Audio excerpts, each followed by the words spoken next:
Hello, and welcome to the Sacral Circle, where we are healing sexual trauma collectively and lovingly. I'm your host, Janie Terrazas, and I'll be interviewing individuals from all walks of life who have faced sexual trauma or abuse in one form or another and triumphed over their adversity. On every episode, a guest will deliver inspirational support, words of comfort, and empowering healing advice. They'll courageously share how their experiences impacted their lives and what they did to reclaim their mind, body, heart, and soul. Be sure to subscribe to my podcast, The Sacral Circle. Just search Sacred Stories on iTunes. I want to thank our listeners for joining us today on The Sacral Circle, the self-love haven where we leave judgment at the door. And today I'm very grateful to have the lovely Jenna Hasso. She's a mindfulness and empowerment coach, and she holds space beautifully for communities. She is so connected to nature and her mission, and she's just a beautiful soul. And today we get to share some time with Jenna Hasso. Thank you so much for being with us today. Thank you, Janie. I'm glad to be here. Yes. So I want to congratulate you because I know that you have a baby on the way. And I know a lot of this beautiful work that you do in the world probably means so much more to you now that you have a baby coming. So I wanted to congratulate you and your partner and say a little something about that really quick. Absolutely. Thank you. It definitely does. It brings us up more into our alignment and what we want out of our lives and for our family. Absolutely. And your self-love journey started a few years back. And I know that the little bit that you shared with me about the type of relationships that you've been in and what you've overcome, and also help others walk through in terms of healing and returning to their full essence and their true nature. Where would you say that initial desire to understand how to love yourself unconditionally came from? Hmm. Well, I would say that I started off as a young girl feeling very loved and knowing like having value or self-value through my relationship with my father.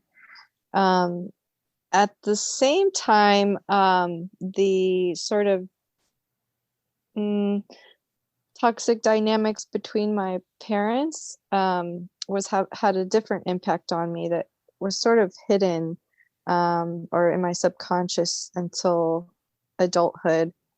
Um, so because of my the patterns that were there in my subconscious around relationships, I feel like that's kind of how I developed this sort of polarity or different personalities within myself of being either um, in a like disempowered place where I was like completely um, just focused on the relationship and giving up myself for it, or not willing to give myself up and being very sort of mm, just protective of my space. So there's like a flip flop that would happen there.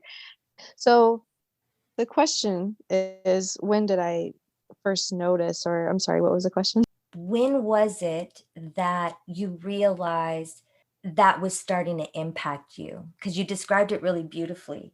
I think a Mm, lot of people could relate to that, the polarity and the flip-flopping of either mhm. being like completely enmeshed and immersed in the relationship and losing self, or putting up barriers and walls and kind of being slightly closed off and overly protective. At what point Mhm. did you realize you kept swinging back and forth and then thought, oh, wait a second, this might be tied to some deeper stuff that I took on, as a child, seeing what my parents went through? Well, there was a point where I was acknowledging that I was finding myself in relationships that I wasn't really fully aligned with. Mm. And I actually just put a stop to relationships for a period of time to um, uphold my purpose more highly. But during that time, I also sort of demonized romanticism. Like, I Mm. I just kind of thought it was a big lie and also a big distraction. Um, and so after some years of that space, which I think was appropriate for what I needed at the time. But after a while, it kind of came to like an understanding or a deeper sense that relationship could be something that if it was done the right way or in a healthy way, that could be uplifting and like sort of into that interdependence way of relationship. And so I would say when I started to get over the idea of that I could be alone or like it was better for me to be alone. I started to get over that idea and say, um, there's something more. And I think that that time alone is for the sake of healing and exploring myself further. So I just noticed that I wasn't attracting what I was wanting. Mm. So that always brought me back to how am I being that like how am I being am I being the person that kind of person that I would want. Mhm. But I mean, I would say that by exploring relationships, I was able to gain a lot of, you know, data points, experience to figure out like what was good and what was bad. So I think I want to go to like my first really toxic relationship was really the first time I was in love, Mm. and it was my first relationship in college. And it was with a person who was going to the military, and I was very devoted. And it was one of those where I went too far into giving all of myself. And unfortunately, I was giving all of myself to someone who was very possessive and very controlling, to the point of asking me what I was wearing.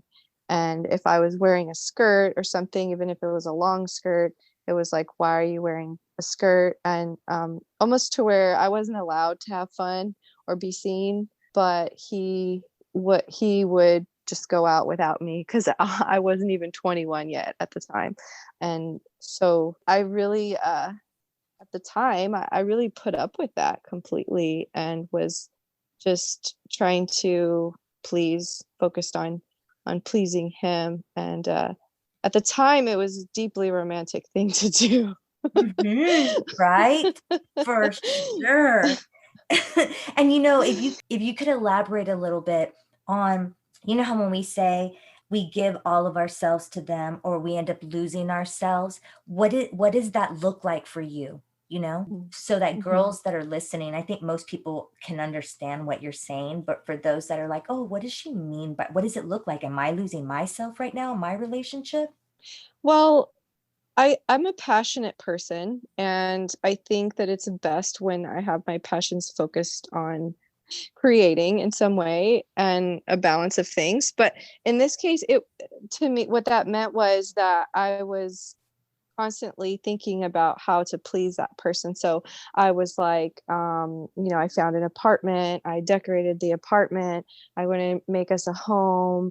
I was a terrible cook at the time, but like I would like put together a dinner and make him his favorite dinner. And then really I guess even on a more relevant level for what we're discussing today, I wanted to please him sexually. I wanted to how can I, meet his fantasies? How can I, I was like over, over and beyond, like going out buying lingerie. Yeah. Like I was really hurt when I discovered that he was, like really into porn or, I had other friends that said that that was normal and I should be like used to it or whatever. But I was, with all that I was doing to try to please and like meet all of his needs. It was a really hard thing to accept and realize that he was also like, doing maybe like those sex chats and Mm. what other kind of porn stuff. Is like, I was 19 years old saying like, why do you need that? We're Mm. living together, and yeah, really almost just willing to do anything Yeah. to please him. So I fell into a similar situation, a few times actually. And it was through doing this podcast that I even learned about what's called fawning, because there's fight, flight, freeze, but there's also mm, fawn. And that's when we believe that the desires of the other, it's like the desires of the other person become more important, and mm, we will figure out a way to convince ourselves that we want what they want also. And it's not mm, until later that you realize you can sense it when we're out of integrity with our soul. But because at that time you were so young, and mm, these feelings can be really powerful and strong, especially if they're tied to some other pain bodies that we have that we haven't resolved. I want to touch on porn too.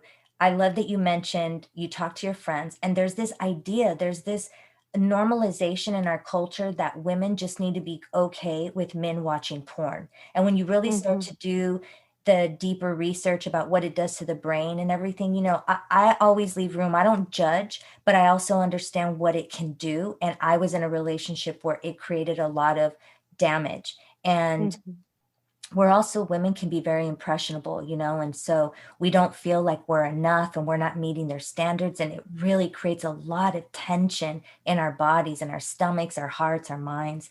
So I just wanted to say thank you, for bringing that up. yeah, for me it felt like cheating. It felt like equivalent to cheating. And then my friends are like, oh, come on, that's normal, whatever. And I'm just like, Mhm. oh, okay, so Mhm. am I just a hopeless romantic that I think that like that it shouldn't be that way? I know, and it is refreshing later, when you realize that doesn't have to be the norm, that you can be in a partnership and there be a lot of passion and a lot of beautiful sexual, healthy sexual, sacred energy between the two of you, without having to Mhm, bring these other things in. Um, mhm, so this was when you were in college and you were pretty young, you were 19. How much older was mhm. he than you? So he was 22 or 23. Okay. Yeah. Okay. And then when that relationship came to an end, was there another relationship that followed that had sort of a similar pattern? I always noticed that my relationships were, like I said before, the flip-flop. It was always like from one to the opposite. So like in my next relationship, I was in denial of the relationship the whole time and never willing to give myself to it. And the strange thing is that that man was one of the sweetest, like sweetest men I was ever, dating. So it's odd how that works, and I feel like, part of it was protection after being in the relationship I had been in, and also sometimes it feels safer to just stay, sort of in, sort of out, and let it be that way. Yeah, so then that means that I was due for for a toxic one after that. And Right. goodness, I had so much to learn. I mean, I fell in again to something, and it was all consuming, and it wasn't it was different than the first one, but it was more like it was the attached. It was what is it? The codependency Mhm. type of relationship where this person was very insecure, and just being with friends or anything like that needed to have me like on his side, and wasn't comfortable with me like having my own, thing going on, having my autonomy, and would just like freak out about if I was kind of doing my own thing. And it was a control thing, but also I was in that codependent way of seeing relationships so I could justify it to some degree and even consider it romantic Yes. Yes, somehow. absolutely. Yeah. I like that that word came up again, this romanticism, because there's an idea around love that's tied to sort of this pain and suffering. It's like an old paradigm, a trauma bonded Mhm. kind of Mhm. tug of war. It's that push and that pull and that push and that pull. It's like this tension that we feel we need that is really just sort of like a generational trauma around, relationship that keeps getting played out. And I think we're starting to finally wisen up around all of this and starting to see, okay, so this is codependency, this is narcissism. A narc and a codependent typically find each other. We're always playing Mhm. one role or the other. Like how do we release ourselves of that bondage, that cycle? And Absolutely. and I feel like that time that you took for yourself, you got to a place where it was like we were romanticizing the pain, right? And then we realized, okay, that's not so good. And then we start to maybe demonize romantic like love, Mhm. like, well, that's not even possible. That's silly that they even fed us that. And it's like, well, there's a piece of it that's true, but there's a spirituality, sacredness that could be tied to it that can really make it that agape, sweet, divine, delicious, yummy love where you can learn and grow and create and play and heal and really have alchemy, not just chemistry. You know what I mean? It's like that alchemical Mhm. love. That time that you spent by yourself was really a powerful time for you because you said it was you gained a lot of data points. I like that you said data points because I like the word data. Mhm. So you're Mhm. like really going into this investigative exploratory space, and you mentioned purpose. So you were really able to dial into your purpose. And I think we all human beings have a purpose. And especially women, we really need to figure out what is that for us. And Mhm. relationships can be a distraction. So Absolutely. so And it that's what it was for me. I acknowledged and I noticed how much I lost myself, my own direction, my own, like, desires and dreams, and when I was in those types of relationships where I was obsessive about the relationship and where if my life's all about the relationship, when I know that I'm the type of person that had greater aspirations and dreams, and so I felt like I had to protect my dreams by not being involved. But there was some deeper down truth to that because I needed that space to come into myself, to heal and to honor. It was more like I'm not willing to forfeit my dreams for that. But it didn't mean that can't happen. It was sort of like the time, gave me the opportunity to align with, to say like, if something shows up that's aligned for me, then I can do that. But there's also sort of you know, an expiration date to that because if you're only focused on work or, and not at all like really being open to somebody coming into your life, it can also it's not it doesn't it does take some opening and some calling in and some seeing that vision of like, what does it look like, what does it feel like, and how is it lifting me higher and creating more potential between with the energy between the two, the synergy. Yes, it's like we need to be real intentional. It's like, Mhm. I like that you mentioned all like what does it look like, feel like, and the word synergy. It's so beautiful and so powerful when you have I call it like your divine particle, your divine partner, the yang to the yin, and they're in a healthy place. They can actually deliver a type of care for us, like a protector, provider, caretaker energy that's healthy, that actually lifts us to be able to do even more. I'm in a relationship now that's healthy, and it's taken a lot of work for us to kind of get to this place as individuals, but we do the work together too. And Mm. I've noticed that it's nice when you can just breathe and relax into your relationship, isn't it? Don't you think? Oh yeah.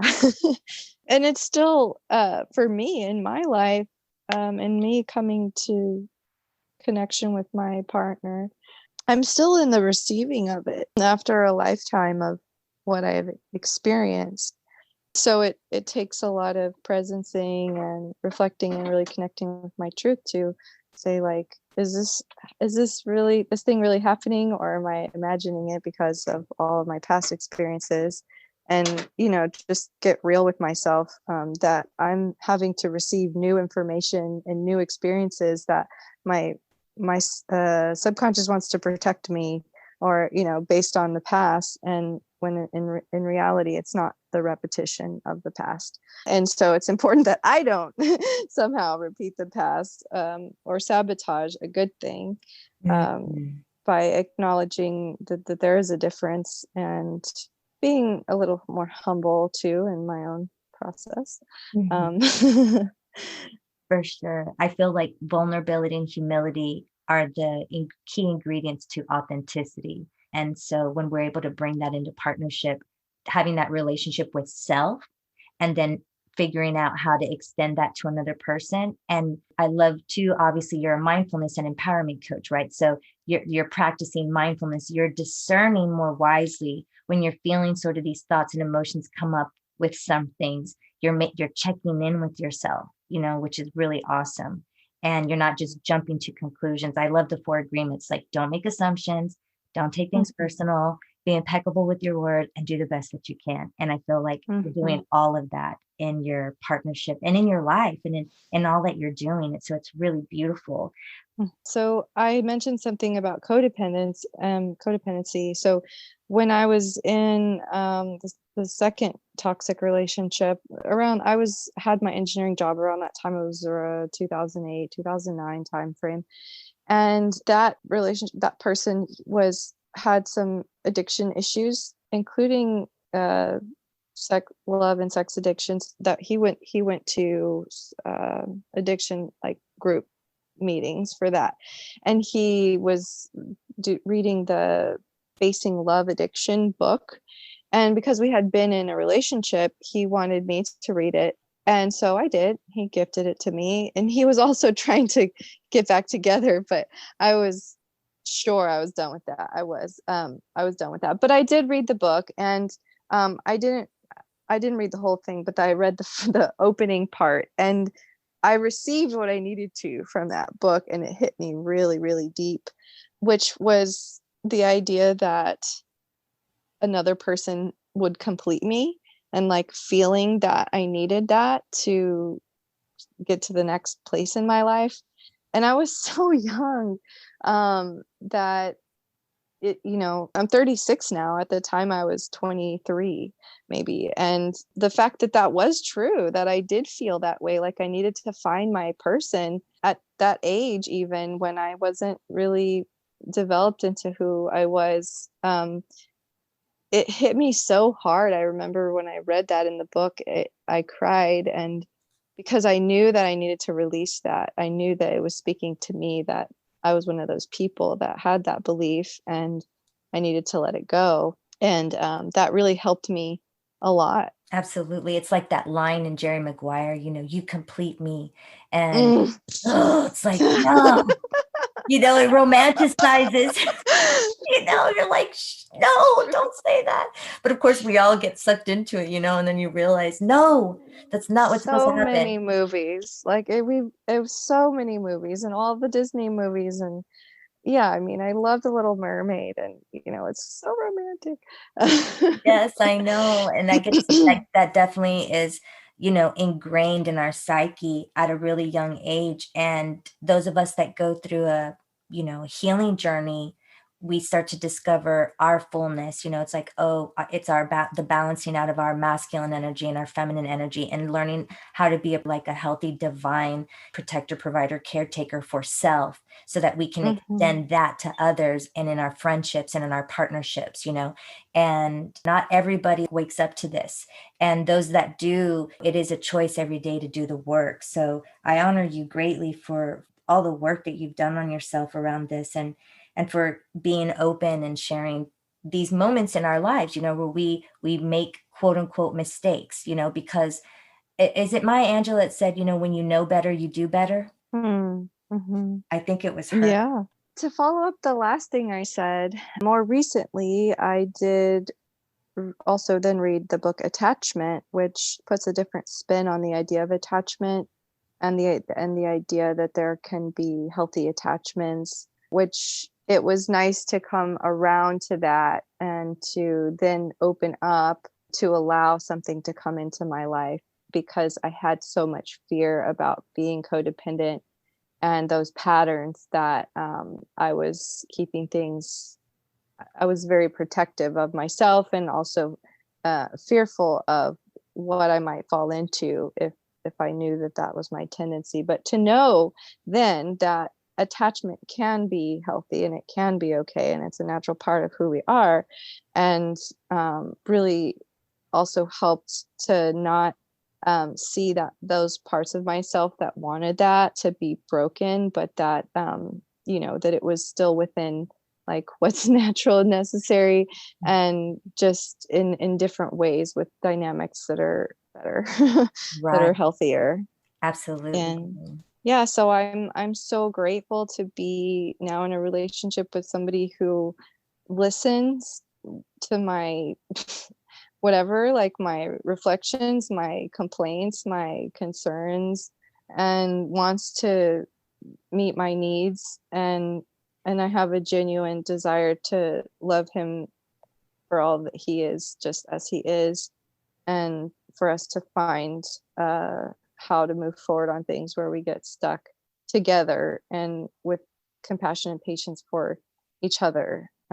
So for third let's see, I'm 36, and I'm just grateful for the time that I chose to keep that space open to allow something healthy to come in that is aligned for me, because during that time of get that gap, which I created, like, again another gap, because I was opening space, and just understanding, it's easy to tell yourself, like, oh well, there's this thing around that's convenient and it works for now, kind of thing. I just want to say, sometimes that ends up like taking the energy and taking up the space where the thing we really want could be filling that space. So it takes a lot of strength and believing and knowing that what you want can happen and will show up, but to keep that space open and not let it be infiltrated or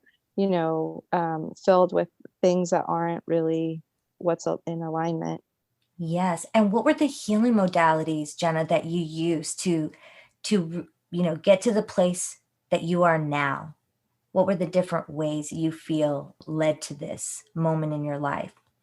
Definitely meditation, self-reflection types of meditations, Hmm. where I allow myself to really just be open to seeing things, experiences and relationships from the past with gratitude, to acknowledge what I had to learn from it, and really let that integrate into my being so that I don't have to ever relearn that. Hmm. Amen to that. Uh, I don't have wine in my glass. I got some water, but I felt like I wanted to cheers you. I want to take a I big glass. I also did a ceremony with myself where I married myself and recommitted to myself, and promised that I would never abandon myself again. And it was really powerful. Oh my gosh, that's right. I saw pictures of this on social media. Yes. Oh my God. Say just a little something about that, because it was so powerful. I don't know if that's on your website or if you have a It was, blog on it. I don't actually, I never did, but I just, it's on Facebook, but Mhm. I still want to this day, make a post because, there was actually the final image we captured. You can see the vibration of my energy field in the air surrounding me, because in that moment when I claimed myself wholly, my whole heart, my energy must have been, I mean, it was captured on the camera. It's wild. That's how powerful it was to like be in that wholeheartedness of myself and committed to myself. But that was a huge thing for me, because that was after the most serious relationship I had been in up to that point, and this was with somebody I thought I was going to spend the rest of my life with. But what happened really in that relationship was that I had fallen into the pattern of giving all of myself into something, of compromising who I am and what I was about and what I really cared about, because I was in love and wanted to keep it going, but it was not healthy. And if I was really listening to my true voice, it would have ended sooner. Instead, I had to go through so much pain and suffering Mhm. and resistance to letting it go. But that was kind of like the final ceremony to, cut the cords and reclaim all of that energy and my commitment and my love for myself. So So beautiful. I love it. I did a sort of a burning, like a sort of a dying, I burned away some things, and then I turned to the light, and the second half of the ceremony was the recommitting to myself part. Yeah, so it was really nice. It was very sweet of me to do for myself. Yes, I was gonna say it's so romantic. Here we tie it back to the word romantic. We have to learn how to Yeah. create romance with our own selves. It's like, we want a romantic partner, but how do we create that romantic feeling and becoming our own Mhm. beloved, like with our own selves, right? How do we become our own Uh-huh. beloved? It's so amazing and it's so important. Thank you so much for all that you shared with us today, Jenna. And of course, let people know how they can get in touch with you. You're Love. so welcome. You can find out more about me at jennahasso.com, JENNAJASSO.com, for my programs and offerings as a empowerment coach through mindfulness. And if for those people that are in Austin, you can also just look me up on Facebook, Jenna Hasso, JASSO. And yeah. Thank you again. You are officially a part of the Sacral Circle Sisterhood and Brotherhood. Yay. Thank you. And thank you to our beautiful listeners for tuning in. Be sure to subscribe to the Sacred Stories podcast on iTunes, where you'll find other impactful, inspiring shows. Connect with me via social media. Just search the Sacral Circle. Your shares and likes are greatly appreciated because they help spread the love. As we say goodbye, always remember to know your worth and continue to love and value yourself wholeheartedly. Peace be in you.